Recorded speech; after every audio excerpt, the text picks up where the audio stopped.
আমি সরকারকে বলবো, যদি আপনি দ্রব্যমূল্যের ঊর্ধ্বগতিকে নিয়ন্ত্রণ করতে না পারেন, তাহলে জনগণ বাধ্য হয়ে আপনাকে নিয়ন্ত্রণ করবে,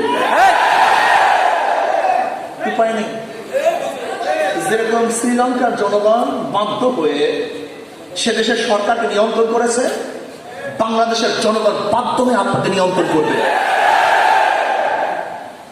কয়েকদিন আগে শ্রীলঙ্কার সরকার বলেছে বোরখা খুলে নেবে, হুমকি দিয়েছিল। আল্লাহ রাব্বুল আলামিন তাদের পরনের কাপড়ও রাখে না, সেটা খুলে দিয়েছে। এটা আল্লাহ পাকের নিজাম। আমি সরকারকে বলবো,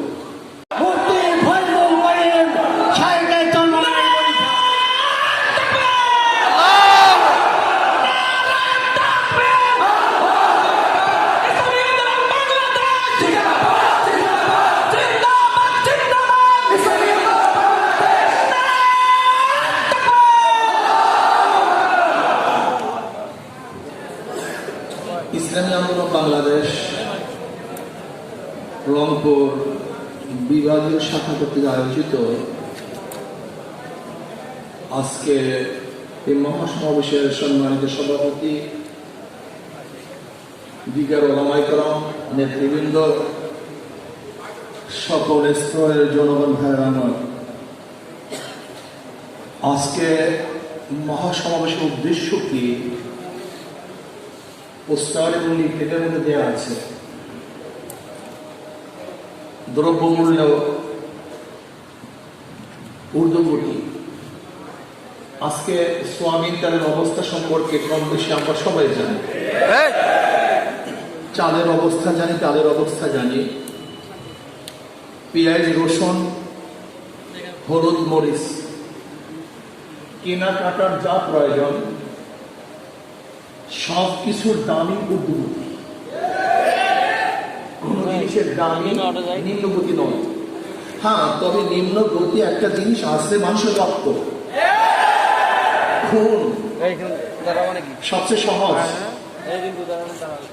আর চুরি, ডাকাতি, লুটপাট হলো খুবই সহজ, কিন্তু নিত্য প্রয়োজনীয় দ্রব্য ক্রয় করা মানুষের জন্য খুবই কঠিন হয়ে দাঁড়িয়েছে। কারণটা কি? সব সিন্ডিকেট, সব কন্ট্রাক্ট, বড় বড় ব্যবসায়ীদের সাথে দলের কন্ট্রাক্ট থাকে, নেতাদের সাথে কন্ট্রাক্ট থাকে।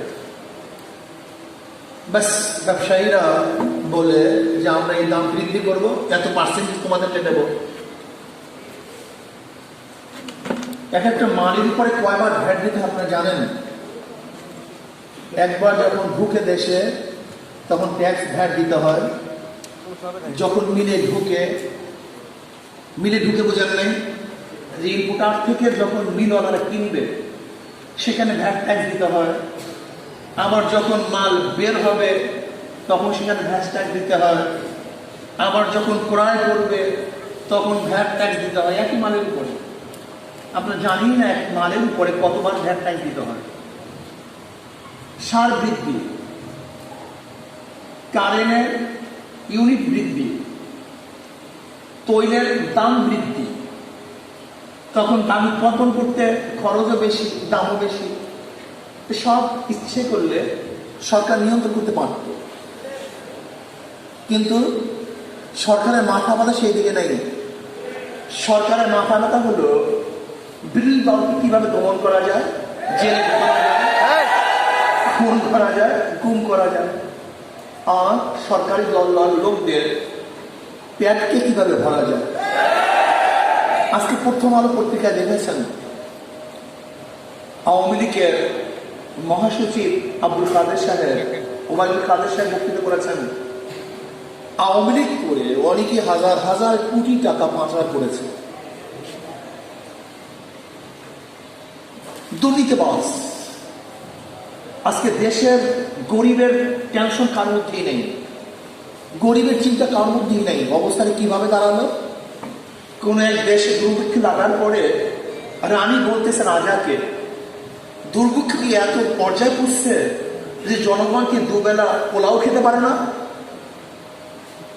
দুবেলা পোলাও কি খেতে পারে না জনগণ? রানী তো জানিই না যে দুর্ভিক্ষ কি জিনিস। কাজে পোলাও কি খেতে পারে না, এত দুর্ভিক্ষ? যারা সরকারি দল করে, যারা সরকারে আছে, তাদের তো হাজার হাজার কোটি টাকা, টাকা কোনো অভাব নেই। তারা জানিই না মালের এত দাম, এত প্রয়োজন মাল, এত দুর্লভ মূল্য হয়ে গেছে। অথচ জনগণ কি অবস্থায় আছে যা চিন্তাও করা যায় না। কাজে আমি সরকারকে বলবো, যদি আপনি দ্রব্যমূল্যের ঊর্ধ্বগতিকে নিয়ন্ত্রণ করতে না পারেন, তাহলে জনগণ বাধ্য হয়ে আপনাকে নিয়ন্ত্রণ করবে, উপায় নেই।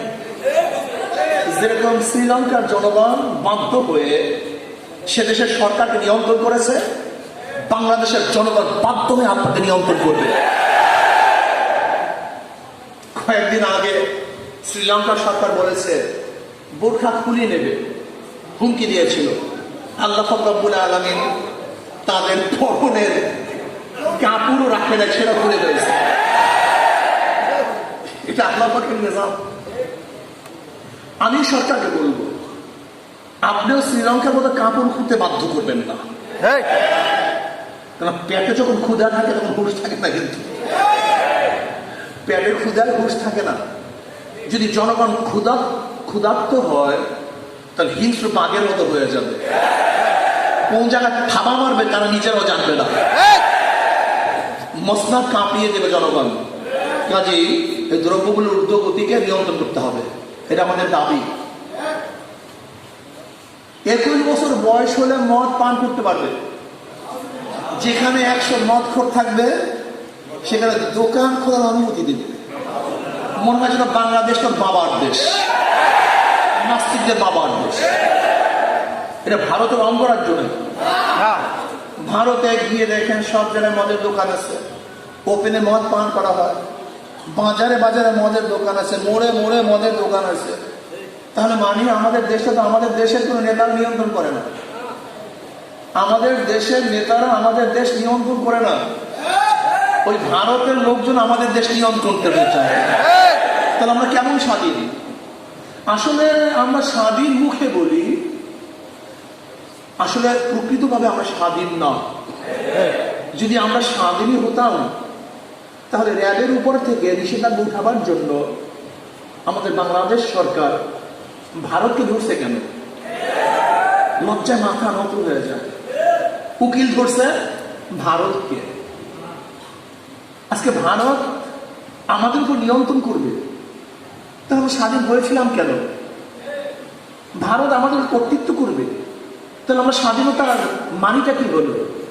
আমাদের গর্ব কোথায় স্বাধীনতা? ভারত আমাদেরকে দ্রব্যমূল্য নিয়ন্ত্রণ করবে, রাজনীতি নিয়ন্ত্রণ করবে, কে ক্ষমতা যাবে কে ক্ষমতা যাবে না ওখান থেকে আসবে না, এটা মেনে নেওয়া যায় না। কে ক্ষমতায় থাকবে কে ক্ষমতায় যাবে, কে উঠবে কে নামবে, এ নিয়ন্ত্রণ করবে বাংলাদেশের জনগণ, অন্য কেউ না। অন্য কাউকে এই নিয়ন্ত্রণ শক্তি হাতে দেয়া যাবে না। কিন্তু আমরা কি দেখেছি? আমরা দেখছি যারা ক্ষমতা আছে, যারা ক্ষমতা যেতে চায়, তারা আমাদের দেশের জনগণের কাছে কেউ যায় না, তারা সবাই বিদেশি শক্তির কাছে যায়। কিন্তু ইসলামী আন্দোলন বাংলাদেশ বিদেশি শক্তির কাছে যাবে না, তারা বাংলাদেশের জনগণের কাছে আসবে। বাংলাদেশে কে ক্ষমতা যাবে কে ক্ষমতা যাবে না, কে থাকবে কে থাকবে না, এই সিদ্ধান্ত বাংলাদেশের জনগণ, অন্য কেউ না। এই জন্য তোরা ভোট দিতে ভয় পায়, ভোট দিতে চায় না। কেন জানে ভোটের হাড়ি ফাঁকা হয়ে যাবে। বাংলাদেশের জনগণ এই দুর্নীতিবাজদেরকে আর কোনো অবস্থায় ক্ষমতা রাখবেন না ইনশাআল্লাহ। আপনারা দেখেছেন ইসলামী শিক্ষা সংকুচিত করা হয়েছে। আজকে ইসলামী শিক্ষার উপরে পরীক্ষা নিবে না, আর যেই সাবজেক্টে পরীক্ষা হয় না সেই সাবজেক্টে কেউ পড়াশোনাও করে না। তার পরিবর্তে ডারউইনের থিওরি স্থাপন করা হয়েছে। ডারউইনের থিওরি গিয়ে দেখেন নবম ক্লাসের সমাজ বিজ্ঞানের মধ্যে, দশম ক্লাসের সমাজ বিজ্ঞানের মধ্যে ডারউইনের থিওরিটা কি? মানুষ মানুষ থেকে নয়, মানুষ মানবের থেকে। এই কয়েকদিন আগে যে হিন্দু শিক্ষক তার ক্লাসে বলেছিল যে আল্লাহ বলতে কিছু নাই, প্রতিবাদ করার কারণে তাকে অ্যারেস্ট করা হয়েছিল, কিন্তু নাস্তিক ঐক্যবদ্ধ ভাবে জেলখানা থেকে তাকে বের করছে। শুধু তাই নয়, তাকে তো বের করছেই, কিন্তু যারা রেকর্ড করছে, আন্দোলন করছে, তাদের বিরুদ্ধে কেস হয়েছে, তাদেরকে জেলে দেওয়া হয়েছে। অবশ্য বাংলাদেশের 92% মুসলমান, সেই দেশে আল্লাহ নাই, মানুষ মানুষ থেকে না, মানুষ বানরের থেকে এই হাজার হাজার কোটি কোটি টাকা খরচ করে এই শিক্ষা আমরা শিক্ষিত করবো আমাদের সন্তানদেরকে। এর জন্য আমরা ট্যাক্স দেই, এর জন্য আমরা ভ্যাট দেই, এর জন্য আমরা কর দেই, এর জন্য সরকার গঠন করছি না। বাংলাদেশে এই শিক্ষা ব্যবস্থা চলতে পারে না। কাজে আমরা দাবি করব প্রাইমারি লেভেল শুরু করে মাস্টার্স পর্যন্ত প্রত্যেকটা ক্লাসে মানুষদের ইসলামী, মুসলমানদের ইসলামী শিক্ষা শিক্ষিত করতে হবে। এই ব্যবস্থা সরকারকে করতে হবে। এরপরে আপনারা দেখেছেন বর্তমানে কিছু পাগল ঘাদানি নামে ওলামায়ে কেরামের বিরুদ্ধে দুদুকে দরখাস্ত করেছে, রিপোর্ট দিয়েছে। আমি প্রথম প্রশ্ন করতে চাই, তাদেরকে অধিকার কে দিয়েছে? এই বৈধতা পেল কোথায়? সেও জনগণ, আমরাও জনগণ।